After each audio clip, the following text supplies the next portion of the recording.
ವೀಕ್ಷಕರೇ, Bigg Boss Kannada season 8ರ winner Manju Pavagada Nandini ಎನ್ನುವವರ ಜೊತೆಗೆ ದಾಂಪತ್ಯ ಜೀವನಕ್ಕೆ ಕಾಲಿಟ್ಟಿದ್ದು, ಈ ಒಂದು ವಿಡಿಯೋದಲ್ಲಿ ನಟ ಮತ್ತು ಕಾಮಿಡಿಯನ್ ಮಂಜು ಪಾವ್ಗಡ ಅವರ ಮದುವೆ ರಿಸೆಪ್ಷನ್ ನ ಸುಂದರವಾದ ಕ್ಷಣಗಳನ್ನ ನೋಡೋಣ.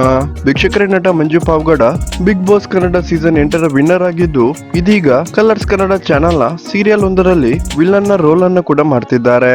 ನಟ ಮಂಜು ಪಾವ್ಗಡ ನಿನ್ನೆ ಪಾವಗಡದ ದೇವಸ್ಥಾನವೊಂದರಲ್ಲಿ ಸಿಂಪಲ್ ಆಗಿ ಮದುವೆಯಾಗಿದ್ದು, ರಾತ್ರಿ ತುಂಬಾನೇ ಅದ್ದೂರಿಯಾಗಿ ಎಲ್ಲರಿಗೂ ರಿಸೆಪ್ಷನ್ ಪಾರ್ಟಿಯನ್ನ ಇಟ್ಟುಕೊಂಡಿದ್ರು. ಈ ಒಂದು ಕಾರ್ಯಕ್ರಮಕ್ಕೆ ಹಲವಾರು ನಟ ನಟಿಯರು ಮತ್ತು ಬಿಗ್ ಬಾಸ್ ನ ಸ್ಪರ್ಧಿಗಳು ಬಂದಿದ್ದು, ನಟ ಮಂಜು ಪಾವ್ಗಡ ಮತ್ತು ನಂದಿನಿಯವರ ಮುಂದಿನ ದಾಂಪತ್ಯ ಜೀವನಕ್ಕೆ ಇವರೆಲ್ಲರೂ ಕೂಡ ಹರಸಿದ್ದಾರೆ. ವೀಕ್ಷಕರೇ, ನಟ ಮಂಜು ಪಾವ್ಗಡ ಅವರಿಗೆ ನಟ ಕಿಚ್ಚ ಸುದೀಪ್ ಅವರು ಕೂಡ ತಮ್ಮ ಟ್ವಿಟರ್ ಖಾತೆಯಲ್ಲಿ ಹರಿಸಿದ್ದು, ನಿಮ್ಮಿಬ್ಬರ ಜೋಡಿಗೆ ಒಳ್ಳೆಯದಾಗಲಿ ಅಂತ ನಟ ಕಿಚ್ಚ ಸುದೀಪ್ ಅವರು ಶುಭ ಹಾರೈಸಿದ್ದಾರೆ. ವೀಕ್ಷಕರೇ, ಯಾರಲ್ಲ ನಟ ಮಂಜು ಪಾವ್ಗಡ ಮತ್ತು ನಂದಿನಿಯವರ ಈ ಒಂದು ಜೋಡಿಗೆ ಶುಭ ಹಾರೈಸುತ್ತೀರಾ? ದಯವಿಟ್ಟು ಈ ವಿಡಿಯೋಗೊಂದು ಲೈಕ್ ಕೊಡಿ ಮತ್ತು ಯಾರೆಲ್ಲ ಶುಭ ಕೋರುತ್ತೀರಾ ನಿಮ್ಮ ಅನಿಸಿಕೆಯನ್ನ ದಯವಿಟ್ಟು ಕಮೆಂಟ್ ಮಾಡಿ ತಿಳಿಸಿ.